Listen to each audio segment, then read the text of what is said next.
one belief, almost as old as human life itself, that says at birth we become part of a pattern called the zodiac.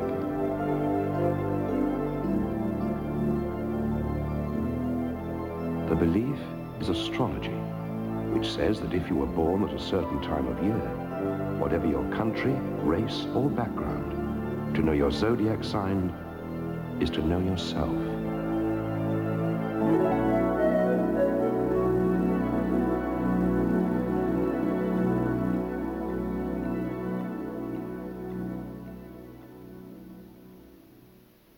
Hello, I'm Roger Elliot, and for 20 years and more I've been studying astrology, trying to understand its truth and see how it works for us in our everyday lives. In this programme, I'm going to tell you something of what I've learned about the stars in general and, in particular, the zodiac sign of Gemini. I do think we're in for a fairly difficult second quarter for the market.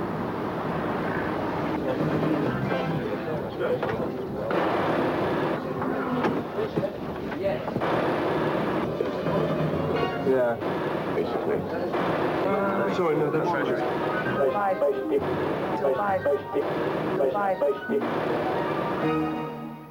Let's start here in the City of London, the offices of James Capel, a global investment group, to watch a typical Geminian process, the exchange of information, rapid decision-making, smart salesmanship, and in particular, to meet and watch Marie-Claire Driesman, a Geminian herself, understand the market, juggle masses of facts and figures, and talk her way through a busy working day.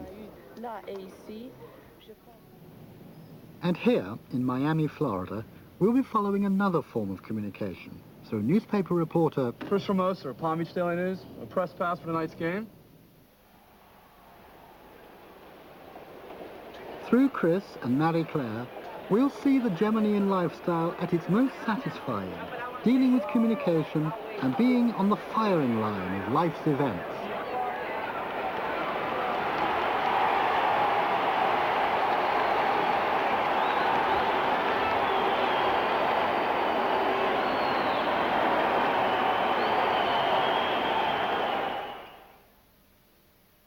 Gemini is known as the heavenly twins, the two sides of Gemini's dual nature, the yin and yang of life, tragedy and comedy all mixed up.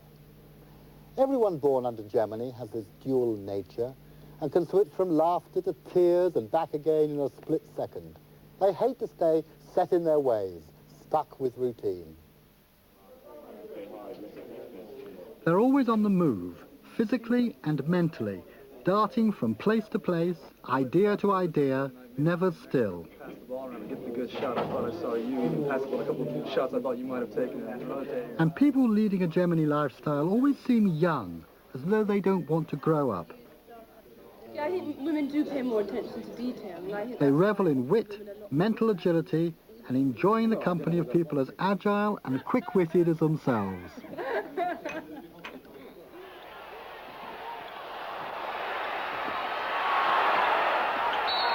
They love novelties, modern technology, and cannot bear to appear old-fashioned or fuddy-duddy.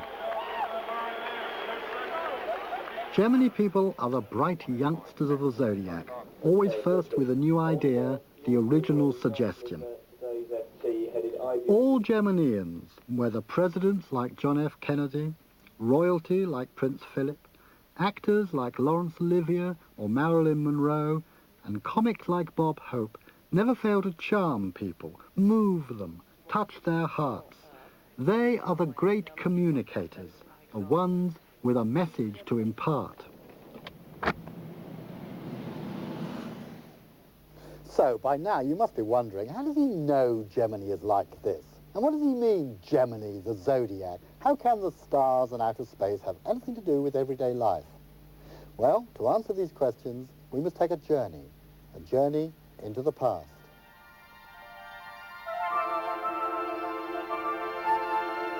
Long ago, under a Middle Eastern sky, people noticed how the sky changed night after night.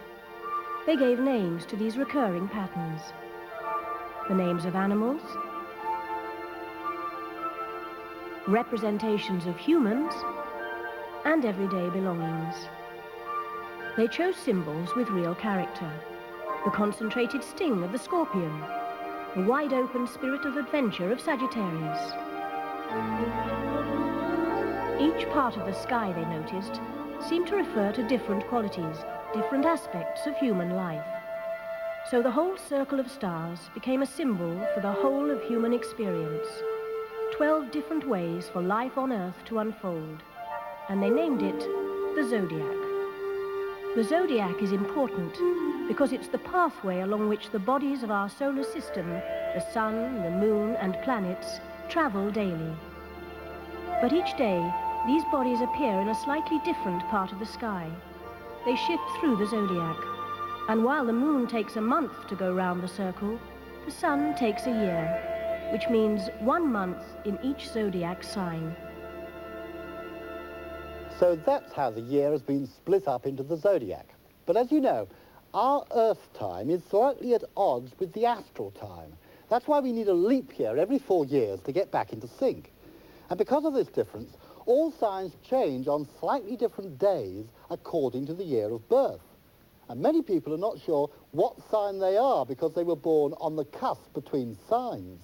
Now, if you're one of these people and want to know exactly what sign you are, write to me at the address given at the end of this program and I'll let you know. So how does your sign of Gemini fit in with the rest of the Zodiac? Are all the signs quite different from each other? Well, in fact, the whole Zodiac is linked by an intricate system of elements and modes. The elements are earth, air, fire, and water. Fire and air are lightweight, aspiring, a little out-of-this-world sort of signs, whilst earth and water are more solid, obeying gravity, down to earth. Now, each elemental group is made up of 3 sign modes. Cardinal signs are just that, concerned with activity, get up and go. Fixed signs are fixed. They like to keep things as they are. And mutable signs are changeable and unpredictable. 4 elements times 3 modes equals the Zodiac. Let's take a closer look.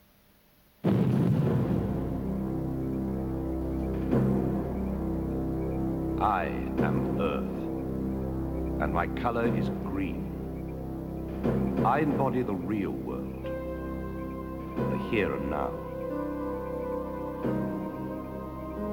Capricorn, my cardinal sign, can often be found building from the Earth.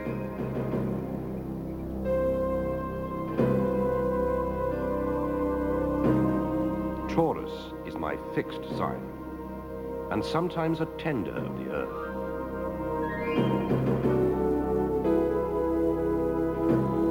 And my mutable sign is Virgo, ordered, yet as changeable as the seasons. So, these are my signs. They are down to earth. They have common sense. They know how the world ticks.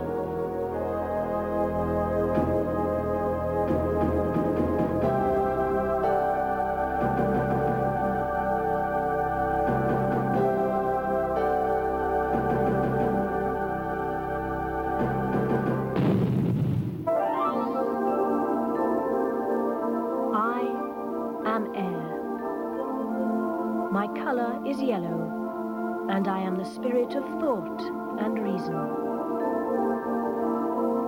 Libra is my cardinal sign, always hospitable. Fixed is Aquarius, eager to find out. And my mutable sign is Gemini, the great communicator. We air signs are friendly and keen to exchange any information.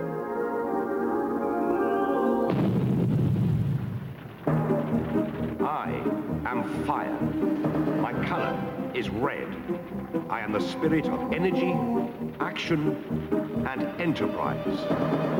Aries is my cardinal sign, ready for anything. Leo is my fixed fire, always in the limelight. And Sagittarius is my mutable sign, who seeks the unusual. Fire signs thrive by turning on others and being turned on by life. But I can be selfish and tend to burn up other people, leaving a trail of broken hearts behind me.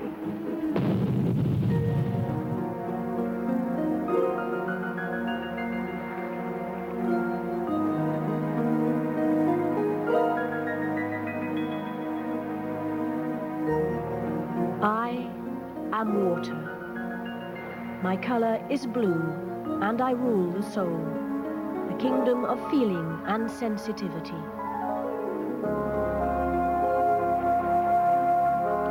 Cancer is my cardinal sign, who flows with rhythm.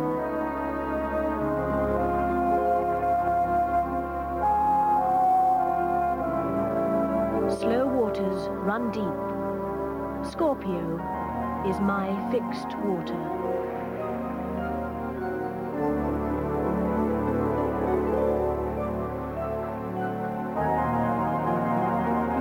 Pisces, the sign of the fish, is my mutable sign.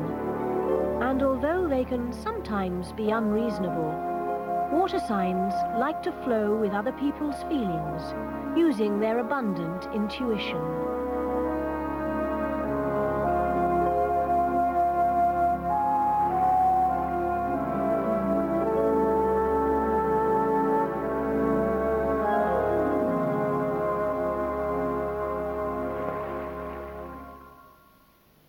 So you can see that with the elements and modes, you can find links between all the zodiac signs, including Gemini. But enough of the zodiac for the moment. It's time to look at the sign of Gemini in more detail. So let's start by eavesdropping on a day in the life of Gemini. You won't find Geminians lingering in bed long. They can't bear to miss the news, in the papers, the post, on the radio, the telly. Remember, Gemini people like doing 19 things at the same time. Fixing up dates, chucking ideas around, generally on the move. They hate being late for anything, and hate even more being kept waiting by others. And Gemini people are the friendliest in the zodiac. They'll pass the time of day with anyone, and love bargaining, swapping jokes, and keeping others happy. In their leisure hours, Geminians are city slickers, always wanting to be in the busiest, liveliest part of town. They like to know what's on, and to be the first with the news. They love first nights or gallery openings. Geminians are the most sociable people in the zodiac. They are rarely without company. And even when alone, they're always busy, writing letters or keeping in touch by phone. What keeps the Geminian mind lively? Anything and everything. Like a will-o'-the-wisp, they can veer from humor to tragedy, light-hearted jokes to serious arguments. And like their minds, the Gemini clothes style is versatile and almost chameleon-like. They have more varied fashion sense than anyone else in the zodiac, though they prefer casual to formal most of the time. Because of their quick wit and lively mind, Geminians enjoy all kinds of board games, puzzles, and quick-fire humor. They tell lots of jokes themselves, which are not always well received. Their relaxed lifestyle means they often eat on the hoof, a little here, a little there. Or else they make up their minds about food at the last minute, buying just what they want for the next meal. It's the same with everything. By nature, Geminians are instant consumers. If they see something they want, they must have it straight away. After a hectic day, Gemini people hate to go to sleep. When others have had enough, Geminians remain night owls, getting the last scrap of news before slipping into a light doze. You'll realise that I'm simplifying your sign a little, but let's see if real people agree with my assessment. Well, I'm definitely honest, I'm straightforward. I don't beat around the bush. Loyalty, faithfulness, a sense of reality. Outgoing, I guess. Generous. Even-tempered, yeah. And you don't have to put up any image. You could just be yourself, and I like that. They like sharing, like working as well, I suppose. But they also have the two sides to them. They're never the same 2 days running. Could be nice 1 minute and son of a bitch the next minute. You can ask her, she knows.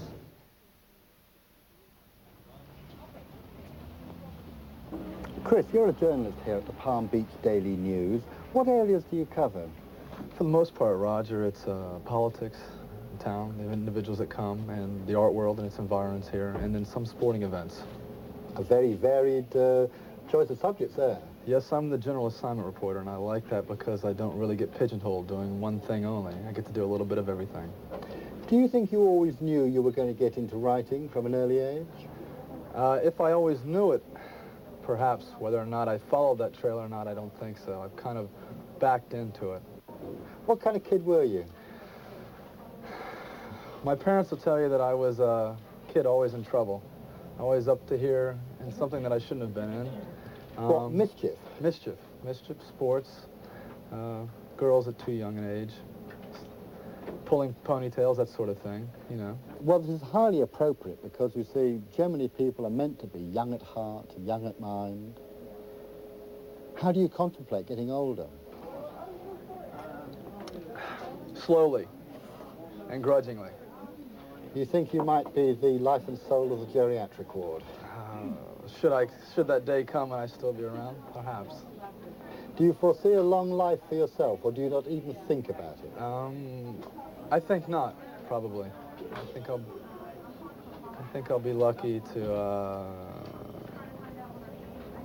get through the midlife crisis in one piece. That's interesting, because Gemini people are meant to be precocious, they're meant to start early. And that's why I asked whether you did see a long line for yourself or just short but sweet. Perhaps the latter. We'll have to wait and see.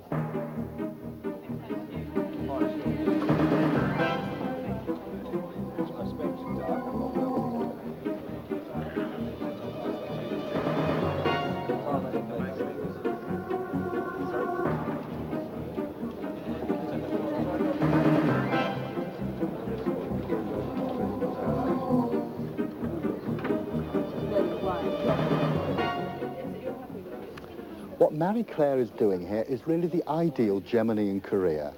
Talking, striking bargains, putting one person in touch with another, acting as the middleman. So she's got to be lively, quick-witted, and maybe doing several things at the same time.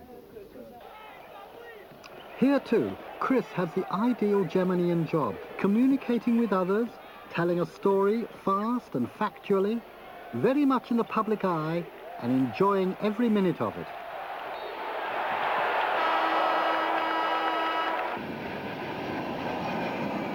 And though not all Geminians may have as glamorous a job as Chris, they often end up in work to do with travel, deliveries, and the passing on of ideas and goods.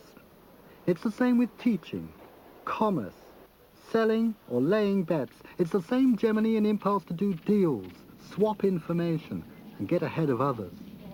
And because Gemini people prefer the shallow end of life, there often isn't a great deal of difference between the work they do and the fun they enjoy afterwards, each being fast, furious, and noisy.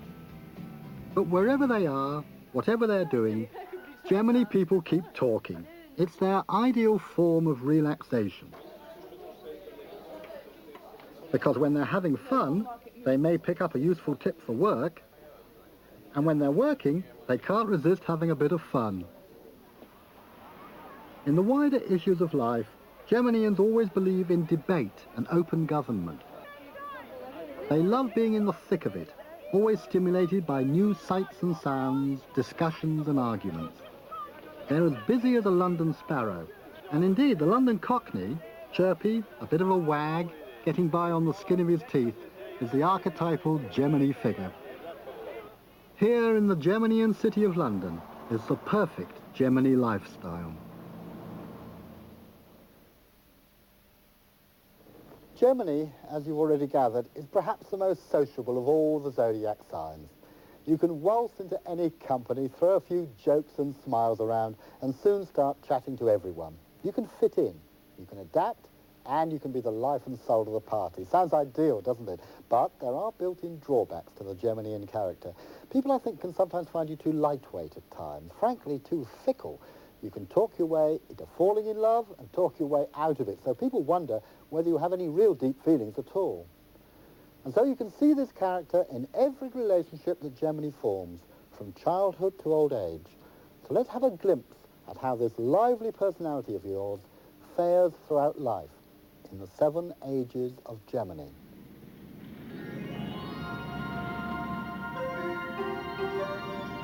Gemini infants make themselves known with plenty of bawling and crying. They walk and talk early and are always friendly with other children. Gemini school children come in 2 varieties: the naughty ones who fool around and the clever ones who argue with teacher all the time. Geminians are not great stay-at-home people, nor are they deeply family-orientated. They don't crave security from parents. Their ideal family is composed of lively friends and grown-ups mixing easily with youngsters. As children, Geminians need plenty of contemporaries around them, be they brothers, sisters, or school friends. It doesn't suit a Geminian to be an only child. As teenagers, Geminians feel they have reached the ideal age. They love the widening mental horizons and the choice of people to flirt with. At work, Geminians are individuals who need lots of approval from others for anything they do. They are good at working alongside other people, so long as the others don't steal the limelight. Geminians are the most friendly people in the zodiac, though, to be honest, they are better at making casual acquaintances than forming deep personal ties. But Gemini is the most devious, two-faced and freewheeling of zodiac signs, and they don't let the left hand know what the right hand is doing. It follows that marriage is not really suited to their nature, but they can still make a success of it. Obviously, Geminians need a partner who can keep them on their toes, psychologically speaking. They need someone who's more a lover than a spouse, and is ready to turn a blind eye every time they stray from the straight and narrow. As parents, Gemini people try to ignore the generation gap, though obviously as they get older, they run the risk of appearing ridiculous in their children's eyes. Age doesn't suit the Geminian spirit at all. They hate losing their looks, and above all, their mental capabilities. In great old age, Geminians are delighted to enter a second childhood, but in a sense, they never left it. Maybe she's a bit stubborn. They don't necessarily do it straight away. You know, if tomorrow is there, then tomorrow's good enough to do it. Fairly disorganised. Punctuality, not really on time sometimes. He's a short temper, that's it. They like to be a bit bossy. A little fickle, maybe, prone to moods. I believe people too easily. I give in too easily to people. Could incriminate me, this could. Not a lot of staying power. What's that building over there? That's It is. There are lots of ones going up around here, actually. It's really sort of transforming the East End of London. Mary Claire, you are a stockbroker with the firm of James Capel. What does that involve exactly? Getting up very early in the morning. I get up around 7 o'clock, and I'm in the office by about 7:45. So that's the first disadvantage. And you really are on the phone all day? Yeah. Talking to whom? Well, mainly to institutional clients in Europe. I talk to banks, insurance companies, unit trusts, that sort of thing. So what kind of a girl were you? Were you a quiet, bookish type, or lively and versatile? No, very shy. Very shy and very weedy. And yet you don't seem like that at all. No, I think in a way, because I've had to force myself out of that sort of situation. Naturally, I'm a very shy person, but I think that trying to overcome it has made me perhaps look a lot more extrovert than I am, you know, naturally. So it's interesting then that you are, as it were, an introvert Geminian who knew that you wanted to be an extrovert. Oh yes, yes. I'm trying to sort of be what I'm not naturally, I think. But you're really quite happy doing it now. Oh, I've just become me now, I suppose. Marvellous. The other things about Geminians that one notices is their independence often. They don't like to be tied to one particular group of people, be it a family or a firm. Do you feel that you are quite a free spirit in that sense yourself? Yes, yes. I mean, I feel very claustrophobic in certain situations, and I like You like to be able to walk out of situations if you don't like them. That's right. The big question that everyone asks me is, as a Geminian or Piscean or whatever, what star sign am I most compatible with? Well, the truthful answer is this. All star signs are compatible in one way or another with every other sign of the zodiac. You just have to find out how, which is where astrology comes in. But remember, meeting people, getting to know them, is meant to be fun. So, let's have some fun and play the Zodiac Game Show.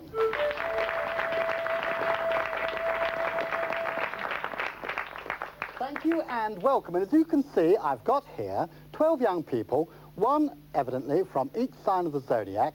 And to play the Zodiac Game Show for Gemini, we need the Gemini contestant. Where are you? Greetings, hello. Now you're Graham. Come on down here. And what's your birth date? 31st of May. Oh, well, you're right in the middle of Gemini there, all right. Yeah. Now, you've watched the programme so far. Do you feel that it's been true to your character? Yeah, I think so, yeah. In what way? I mean, do you see yourself as a racy, lively, go-ahead person? Yeah, I think so, yeah. What about this thing about being young at heart, young in mind? Do you feel that's true of yourself? Yeah, because I'm 64 years old, you know. Yes, you're going to be the life and soul of the geriatric ward, I promise you. Now, you've got your envelope. This contains the names, does it? Yes, yes. I'll explain that while you take the hot seat.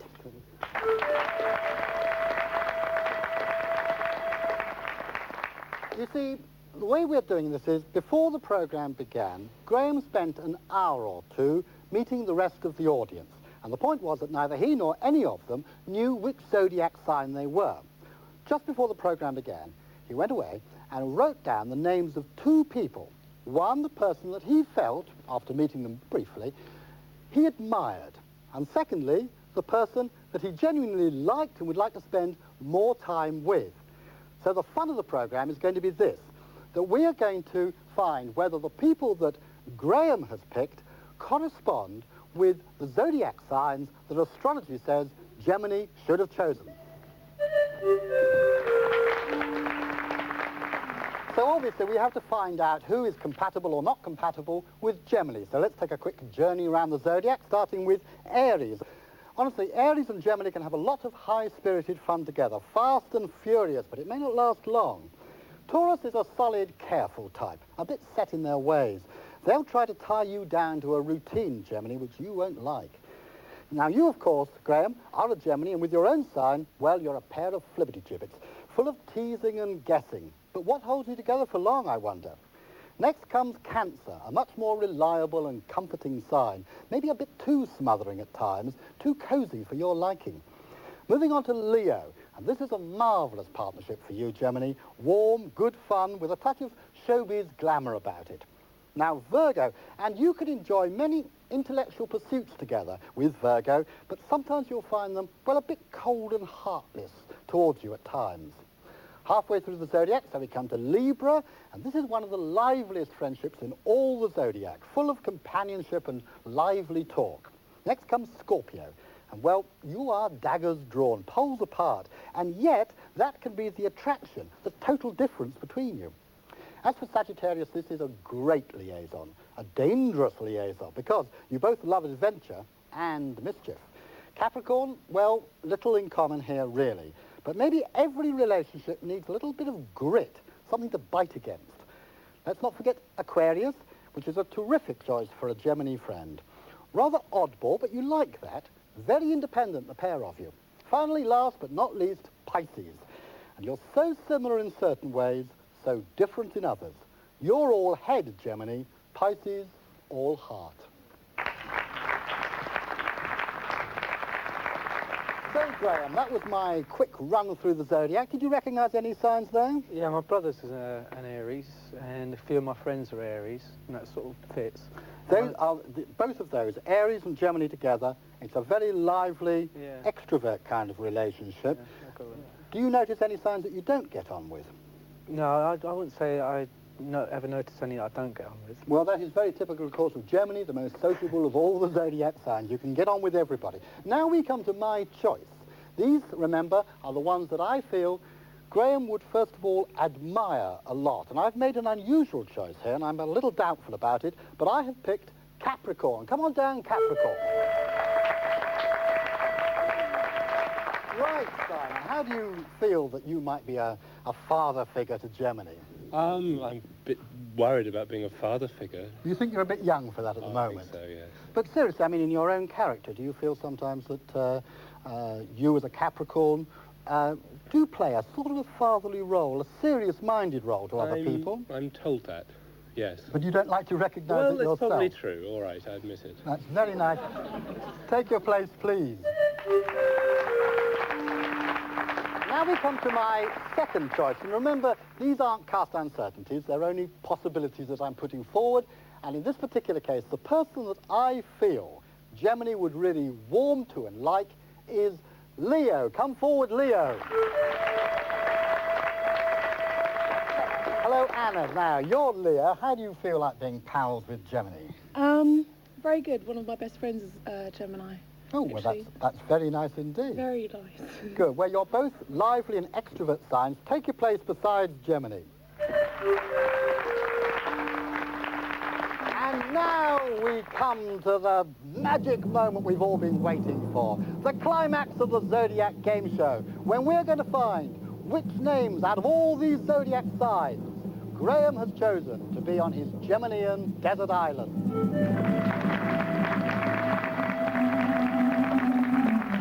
So here's the gold envelope. Let's see the names that Graham has chosen.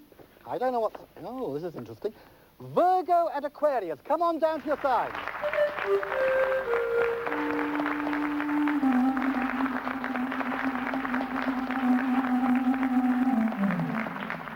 Now, Graham, I'm interested in this because I almost said Virgo. I, in fact, went for another earth sign, Capricorn, as the person that you might well admire and in some way want to emulate. Why did you pick Virgo? Well, I know, it's just come across as someone who's like happy and fun, and I can respect that in people. I thought that was good. But that's interesting. You did use that word respect. You felt that there was a kind of a moral quality about her that you enjoyed? Yeah, definitely, yeah. Well, I certainly go along with that. I think perhaps in a long-term relationship, Gemini and Virgo can sometimes get on each other's nerves. It's that kind of a relationship I was going to pick at times. Capricorn, actually, but I changed my mind. How very interesting. That's fascinating. But the person that you picked as your possible best companion on your desert island, you have in fact picked Aquarius, Hannah. Tell me why you did that. Well, it's because of the when we got to know each other and the games we played. I enjoyed the argument that we had, the pretend one, and I enjoyed the pretend nice talk that we had. Well, I think what's interesting in your case is you have picked, as it were, two intellectual signs, people whose minds appeal to you. And I go along with that entirely. I had said Leo because, on the whole, I had thought enjoyment, entertainment, you would like the warmth of Leo. As it is, I'll settle very much for Aquarius. I think you've done very well. But seriously, I've said before and I'll say it again, every zodiac sign can mix perfectly well with Gemini so long as you use astrology to find out their strengths and weaknesses. So, the whole zodiac, come on in and meet Graham.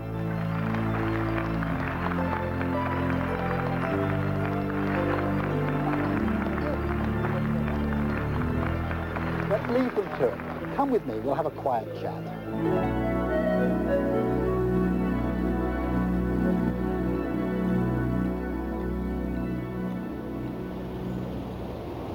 Now that we've seen your Gemini character at work and play, on its own or linked with others, let's pause a while and see how you can make the most of your personality. You know, there are strengths and weaknesses in all of us. And I suppose in your case, the most frequently heard comment is that you're too wayward and fickle.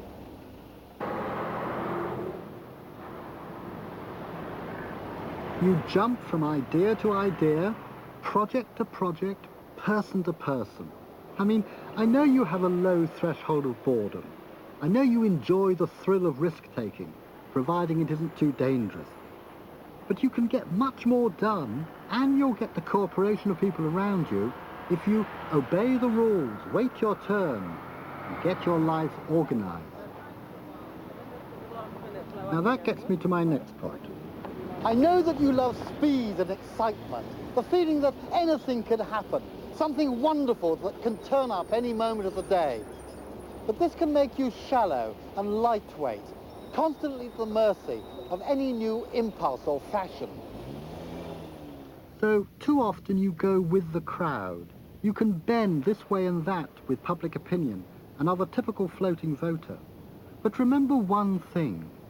It takes courage to face the tide, go against people's wishes, stand on your own. But sometimes you have to. Then there's this whole business of growing up. It affects men, I think, more than women, because women can get away with being girlish, while men are meant to be serious and mature. But you have to get the balance right. You know, you're never going to be a serious, dull individual. You're always going to be young at heart. But that doesn't mean dressing up like a teenager when you're 60 or refusing to accept the realities of adult life. Gemini, remember, is a dual sign, and you are like a breeze blowing this way and that. You can be so wise one moment, a fool the next. Very innocent, then very shrewd. The truth, then a pack of lies. So what makes sense of your life is having a purpose, concentrating, making an effort. You have so many gifts, it would be a pity to waste them before it's too late.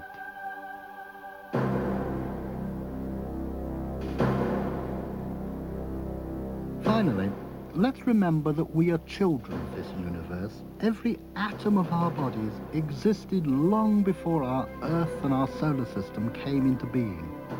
So we are linked to and affected by the spirit of the planets. Mercury, the spirit of reason and intelligence. Venus, the spirit of love and beauty. Mars, the spirit of self and self-assertion. Jupiter, spirit of expansion and growth. Saturn, spirit of discipline and self-control. Uranus, spirit of invention and freedom. Neptune, spirit of the unconscious. Finally, Pluto, spirit of transformation, death, and renewal. These are the powerful forces at work in our lives, at birth and year by year through our existence on Earth. You know, at the start of the 1990s, it's tempting, isn't it, to look ahead at the way these planets will broadly affect you as a Geminian in the decade ahead. You see, during most of 1991, the lucky planet Jupiter will be in Leo, while Saturn moves into Aquarius. And for you, this marks a lucky year, especially for education. In 1992, Jupiter moves into Virgo, while Mars spends a long time in Cancer. And this is the best time, I think, for a profitable change of home. And you'll be working hard to improve your income. 1993 sees Jupiter in the sign of Libra. This year you'll really enjoy yourself, perhaps with a smashing love affair. You can be a great success at sport or entertainment and will feel life's terrific. The following year, 1994, finds Jupiter in Scorpio and Saturn in Pisces. So I think you'll be taking your work very seriously with perhaps a big new responsibility. 1995 finds Jupiter in its own sign of Sagittarius, that's opposite you in Gemini, and this is marvellous for marriage or maybe needing a bit more freedom within marriage. The slow-moving planet Pluto moves properly into Sagittarius in 1996, while Jupiter enters Capricorn. Well, for some of you, a marriage could pass through a make-or-break phase at this time, but whatever happens, you'll gain through your partner's finances, I think. In 1997, the explosive planet Uranus enters its own sign of Aquarius, along with Jupiter. And this is terrific for Geminians in higher education, expanding your own mind or gaining good exam results. There may be a surprise court case, too. Somehow you could be mixed up in justice. Now, Saturn spends half of 1998 in Aries, half in Taurus, with Jupiter in Pisces. I think, again, your career receives a big new fillip, and you may be taking politics and community affairs more seriously. And you could be in the public eye in some way. Finally, in the last year of the millennium, 1999, Neptune moves into the New Age sign of Aquarius. The world will be transformed, perhaps by a new religion. I hope you've enjoyed our trip into the magical world of astrology, and I hope you've learnt something about the sign of Gemini. Do get in touch with me if you want to learn more. But in the meantime, thanks for joining me. Goodbye.